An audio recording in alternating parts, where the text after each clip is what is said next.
Астанада сағат 14.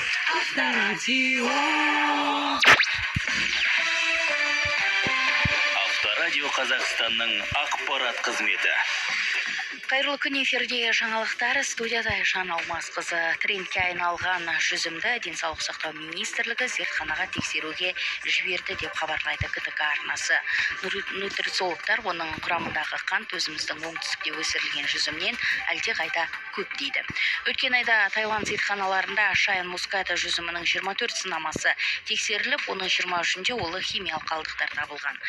Мұны білген Тай билігі өре түрегеліп зиянды өнімнің сатылымына тыйым салды. Ал Қазақстанға сол Корея елінен де көршілес Қытайдан да жүзімдер жәшік-жәшігімен еркін тасымалданып жатыр. Жауапты ведомство енді ғана сөрелерде төрден орын алған жемісті тексеруді бастағанын жеткізді.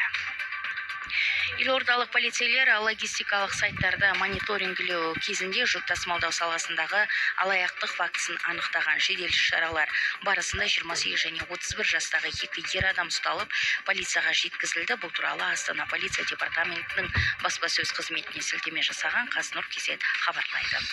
Өзін республика жариялап алған Абхазияның жетекшісі Аслан Бжания оппозицияның отставкаға кету туралы талабынан кейін Сухумиден кетті. Бұл жөнінде Эхо Кавказ хабарлады. 15 қарашада кешке Бжания көптің көзінше отставкаға кетуден бас тартқан. Осыдан кейін оппозиция Бжанияға ультиматум қойған болатын. Оған 1 сағат ойлануға рұқсат берген. Егер ол отставкаға кетпесе, не істейтінімізді білесіздер, ол отырған жерге барамыз деді оппозиция жетекшілерінің бірі Леван Мика. Кейін Бжанияның қаладан кеткені белгілі болды. Оның баспасөз қызметінің хабарлауынша Сухумиден 40 шақырым жердегі туған ауылы Тамышқа барған.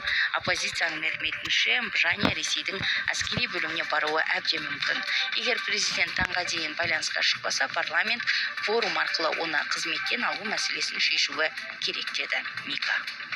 Украина президенті Владимир Зеленский украиналық телеарнаға берген сұхбатында ақш-тың жаңадан сайланған президенті Дональд Трамп жетекшілік еткен болашақ әкімшілік тұсында соғыс тезірек аяқталады деп мәлімдеді. Біз үшін әділет өте маңызды, бізге таңылған әділетсіздік үшін ең қымбаттарымыздан айырылғандай сезімде қалмас үшін соғыс аяқталады, бірақ нақты күні белгісіз. Әрине, енді Ақ үйді басқаратын бұл команданың саясаты тұсында соғыс тезірек аяқталады деді Зеленский.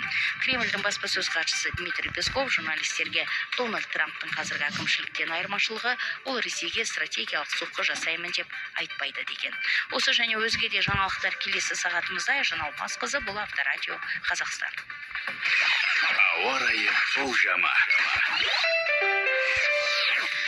Бүгін Петропавл Қостанайда -1, Көкшетау Павлодар Екібастұзда -3, Түркістанда 9, Шымкент Таразда 11, Қызылордада 6, Атырауда 4 градус жылы, Ақтауда 12, Ақтөбеде +1, Оралда 2, Семейде -3, Жезқазғанда +1.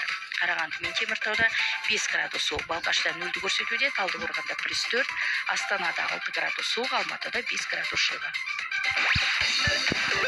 Авторадио. Тек алға қозғалыс.